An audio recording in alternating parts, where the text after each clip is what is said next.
Suffering meaning in Hindi. दोस्तों, इस video में हम आपको एक शब्द सफरिंग का हिंदी में तर्जुमा बताएंगे, लेकिन एक स्टोरी की मदद से। तो दोस्तों, आइए वीडियो में बने रहिए हमारे साथ और चैनल को लाइक, कमेंट, शेयर और सब्सक्राइब करना मत भूलिए। तो दोस्तों, सफरिंग का मतलब है सख्त परेशानी, मुसीबत, दुख, तकलीफ। और इसको हम जुमलों में कैसे इस्तेमाल करेंगे वो भी देखते हैं, लेकिन इस कहानी के बाद। तो दोस्तों, आपने बरादरानी यूसुफ के बारे में काफ़ी सुना होगा, और अगर आप कुरान पढ़ते हैं या आपका ताल्लुक मुस्लिम बरादरी से है तो लाजमी तौर पर आप जानते होंगे कि यूसुफ कौन थे। तो दोस्तों, उनके बारे में आपको एक कहानी सुनाते हैं जो कि एक हकीकी कहानी है। तो यूसुफ अल्लाह के पैगंबर थे, और उनसे बचपन से ही उनके भाई दुश्मनी करते थे, और उन्होंने अपने वालिद से इजाज़त मांगी कि हम यूसुफ को बाहर कहीं घुमाने फिराने ले जाते हैं। लेकिन उनके वालिद जानते थे कि उनके भाई यूसुफ के साथ काफ़ी बुरा रवैया रखते हैं और बुरी नीयत रखते हैं, तो उन्होंने मना करना चाहा, लेकिन भाइयों के इसरार और कहने पर उन्होंने भेज दिया। तो दोस्तों, यूसुफ के भाइयों ने झूठा मूठा खून लगाकर उनके कुर्ते पर उनके वालिद के पास ले आए और कहा कि यूसुफ को भेड़िया खा गया है, जबकि हकीकत में उन्होंने यूसुफ को एक अंधेरे कुएं में डाल दिया था। तो पहले उन्होंने ये सोचा था कि इसको कत्ल कर दिया जाए, इसको मार दिया जाए, या कहीं मार कर फेंक दिया जाए, या किसी को बेच दिया जाए। तो काफ़ी सोच विचार के बाद एक भाई ने कहा कि इसको हम कहीं दूर पार फेंक आते हैं, किसी अंधेरे कुएं में डाल देते हैं। तो सब भाइयों ने इस पर इत्तेफाक किया और उनको एक अंधेरे कुएं में डाल दिया।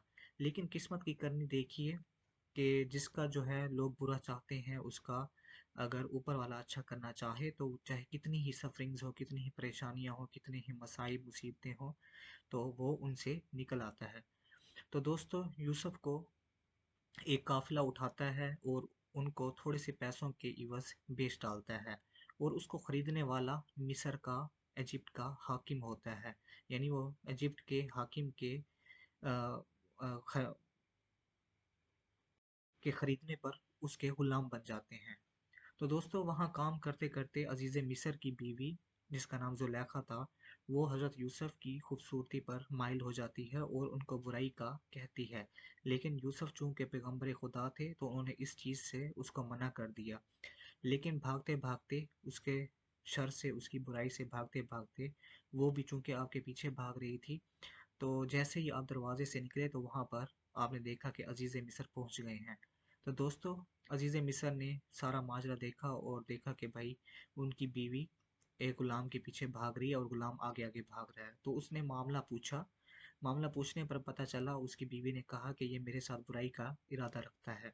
तो हज़रत यूसुफ इस पर काफ़ी परेशान हुए, काफ़ी सफरिंग का सामना करना पड़ा, लेकिन उन्होंने इस्तकामत और दलेर दिली से इसका सामना किया और कहा कि ये औरत झूठ बोलती है जबकि मैं सच्चा हूँ।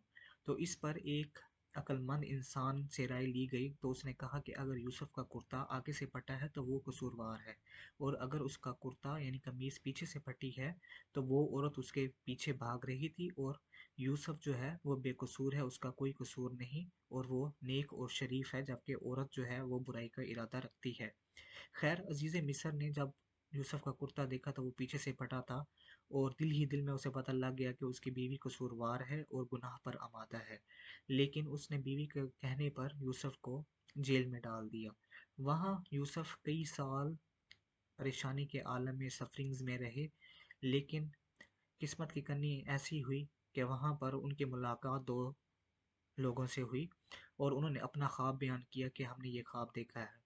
तो एक ने अपना ख्वाब बयान किया तो यूसुफ ने उसकी ताबीर बताई कि तू जल्द ही फांसी पर लटक जाएगा, और उसका ख्वाब ये था कि उसने कहा कि मेरे सर पर काफ़ी रोटियां रखी हुई हैं और परिंदे उसमें से खा रहे हैं। तो यूसुफ ने उसकी ताबीर ये बताई कि तेरा जो है सर वो परिंदे नोच खाएंगे और तू फांसी चढ़ जाएगा।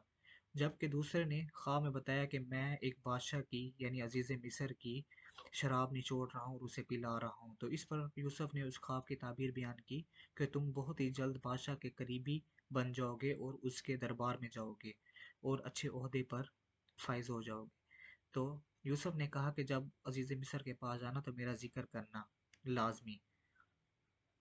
तो लेकिन वो शख्स जब दरबार में गया तो भूल गया। कुछ अरसे बाद अजीज़ मिस्र को एक ख्वाब आया कि 7 गायें जो हैं वो दूसरी गाय को खा रही हैं। तो उसने इसकी ताबीर पूछना चाही, लेकिन उसके दरबार में किसी को उसकी ताबीर समझ ना आई। तो उस शख्स ने, जो कि रिहा होकर जेल से आया था, जिसको यूसुफ ने उसकी ताबीर बताई थी, तो उसने कहा कि मैं एक ऐसे शख्स को जानता हूँ जो कि जेल में है, जो इसकी ताबीर सच्चे तरीके से बता सकता है, और उसी ने मेरी ही ताबीर बताई थी कि मैं बहुत जल्द आपकी खिदमत पर मामूर हो जाऊँगा। तो बादशाह ने कहा कि उसे मेरे पास रिहा करके ले आओ। तो यूसुफ ने इसकी ताबीर ये बताई कि 7 साल इंतहाई सख्ती और कहत के होंगे, जिसमें फसल इंतहाई अच्छे होंगे, जिसमें फसलें खूब होंगी, और उसके बाद 7 साल खुश्कसाली हो जाएगी और दरियाए नील में पानी ना आने की वजह से कहत पड़ जाएगा। तो पिछले 7 साल में हमें जोड़ कर रखना चाहिए, ताकि मज़ीद 7 साल में जो कहत आएगा, जो खुश्की पड़ेगी, तो हम उसमें जो स्टोर की हुई गंदम है, तो हम उससे गुजारा कर लेंगे। तो ऐसे करते कराते बादशाह ने उसकी ताबीर पर अमल किया और 7 साल खूब जो है गंदम उगाई, अनाज उगाया, गल्ला उगाया। उसके बाद 7 साल काफ़ी कहत रहा और पूरी दुनिया में काफ़ी परेशानी का लोगों को सामना करना पड़ा। तो इस पे उस अजीज़ मिस्र ने यूसुफ को अपने ख़ज़ानों की चाबियाँ, यानी वज़ीर ख़ज़ाना बना दिया, यानी अपने ख़ज़ानों की चाबियाँ उस पर भरोसा करते हुए उसके हवाले कर दी। तो दोस्तों देखिए कि यूसुफ कैसे सफ़रिंग से, मुसीबतों से, परेशानियों से होते हुए एक अंधेरे कुएं से एक बादशाह के दरबार के ख़ास वज़ीर बन गए। तो दोस्तों लाइफ में काफ़ी परेशानियाँ आती रहती हैं, इंसान को काफ़ी सफरिंग का सामना करना पड़ता है। हम पैदा होने से लेकर मरते दम तक परेशानियों का सामना करते रहते हैं, लेकिन सच्चा मर्द वही है जो कि इन परेशानियों का, इन सफरिंग्स का, इन हार्डशिप्स का मुकाबला दलेर दिली से करे। तो दोस्तों उम्मीद है कि आपको इस कंसेप्ट की समझ आ गई होगी, और इस शब्द सफरिंग्स का आपको हिंदी में अच्छे तरीके से स्टोरी की मदद से मैंने आपको इसका मतलब समझा दिया है। एनी हाउ इसको मज़ीद जुमलों में कैसे इस्तेमाल करेंगे वो भी देख लेते हैं। He is suffering from different hardships in his life. वो अपनी ज़िंदगी में काफ़ी परेशानियों का सामना कर रहा है। She coped up with her sufferings with brave heart. उस लड़की ने अपनी ज़िंदगी में आने वाली मुसीबतों का सामना दलेर दिली, यानी एक मजबूत दिल के साथ किया। Several hardships and sufferings come in human life, and one need to face these difficulties well to succeed in life. इंसान की ज़िंदगी में काफ़ी परेशानियाँ, सफरिंग, दुख, मुसीबतें आती रहती हैं, लेकिन उसको चाहिए कि इनका मर्दाना वार मुकाबला करे, ताकि वो अपनी ज़िंदगी में कामयाब रहे। तो दोस्तों अगर वीडियो आपको पसंद आई हो तो इसको लाइक, कमेंट और शेयर कीजिए, और चैनल को सब्सक्राइब करना मत भूलिए, क्योंकि बड़ी मेहनत से आपके लिए वीडियो बनाई है, और इस गर्मी में मास्क पहनना बहुत ही ख़तरनाक और बड़ा ही परेशानी का, यानी सफरिंग्स का हामिल है। तो दोस्तों उम्मीद करता हूँ कि आप इस वीडियो को लाइक, कमेंट और शेयर करेंगे। Thank you for watching this video.